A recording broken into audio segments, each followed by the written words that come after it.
Ini adalah video bagian ke-18 dari playlist mengisi kertas kosong. Mari kita mulai.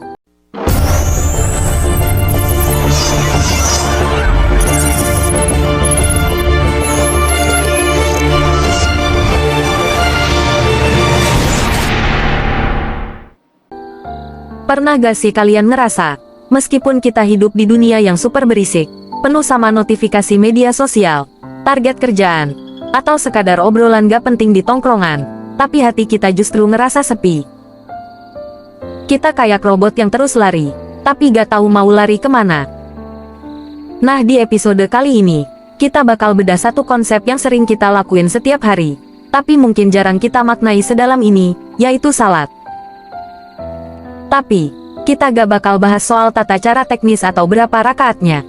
Kita mau bahas salat sebagai pintu masuk untuk kembali ke diri kita yang sejati. Bayangin, salat itu bukan cuma kewajiban, tapi jeda yang kita butuhin supaya gak gila sama urusan dunia.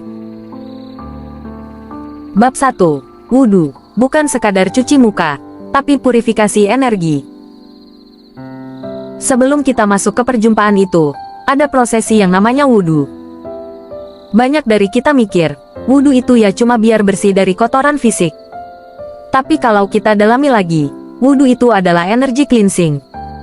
Coba deh bayangin, dari pagi sampai siang, pikiran kita sudah terkontaminasi sama emosi negatif.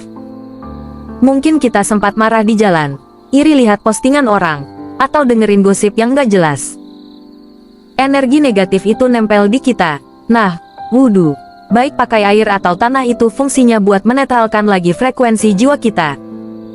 Saat air nyentuh kulit, itu adalah momen kita bilang ke diri sendiri, oke, gue lepasin semua sampah pikiran ini, gue mau siap-siap ketemu sama Sang Pencipta.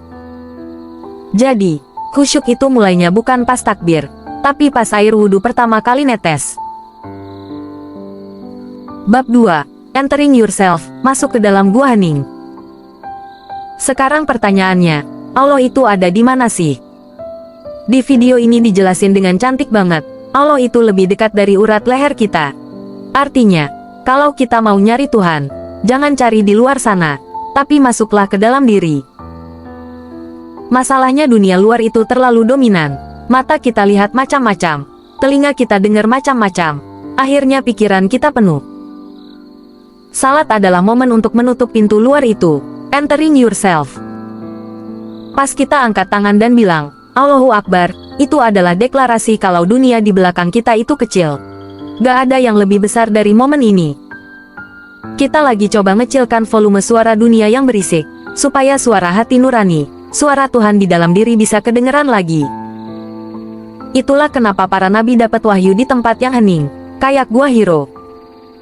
Karena di dalam keheningan, ego kita tidur, dan jiwa kita baru bisa ngobrol sama penciptanya. Bab 3. Filosofi gerakan, menundukkan sang ego. Coba perhatiin gerakan salat kita, ada logika yang dalam di sana. Biasanya otak atau pikiran kita itu posisinya di paling atas. Secara simbolis, otak itu tempatnya ego, keinginan, dan rencana-rencana kita yang seringnya bikin kita stres. Pas kita ruku, kita lagi coba sejajarin otak sama hati. Kita diajak buat gak terlalu mendewakan pikiran kita sendiri. Tapi puncaknya ada di sujud. Ini adalah posisi paling radikal. Kita naruh kepala kita, simbol harga diri dan ego paling tinggi sejajar atau di atas lantai. Di saat itulah, saat ego kita benar-benar tumbang, kita justru ngerasa paling dekat sama Tuhan. Karena saat ego nol, di situ cahaya Tuhan masuk secara penuh.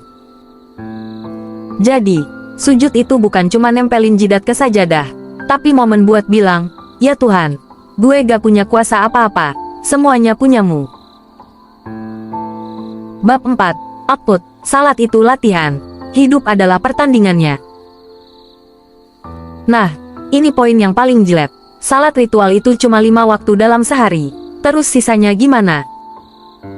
Video ini ngingetin kita kalau indikator keberhasilan salat itu bukan seberapa lama kita di atas sajadah, tapi gimana kelakuan kita setelah salam. Salat itu kayak ngecas baterai. Kalau setelah salat kita masih suka nyakitin orang, masih pelit, atau masih penuh dengki, berarti ada yang salah sama proses ngecas kita tadi. Prestasi sesungguhnya di mata Allah itu bukan cuma rajin ke masjid, tapi seberapa bermanfaat kita buat orang lain. Salat harusnya bikin kita jadi pribadi yang lebih tenang, lebih pemaaf, dan lebih dermawan. Jadi, kalau bisa jadikan setiap tarikan napas kita sebagai salat, artinya dimanapun kita berada kita tetap terhubung sama nilai-nilai ketuhanan tadi. Closing, selamat kembali pulang. Jadi teman-teman, salat itu bukan beban. Salat adalah hadiah. Hadiah buat kita yang sering capek sama dunia, supaya punya tempat buat pulang sejenak ke dalam diri. Mulai hari ini, coba deh pas salat, hadir dan nikmati setiap detiknya. Jangan buru-buru, rasain keheningannya, rasain kasih sayang Tuhan yang mengalir. Karena pada akhirnya, salat adalah cara kita untuk tetap menjadi manusia yang punya jiwa, di tengah dunia yang makin mekanis ini. Terima kasih sudah menyimak sampai akhir. Semoga obrolan ini bikin salat kita gak cuma jadi gerakan fisik, tapi jadi perjalanan spiritual yang mengubah hidup.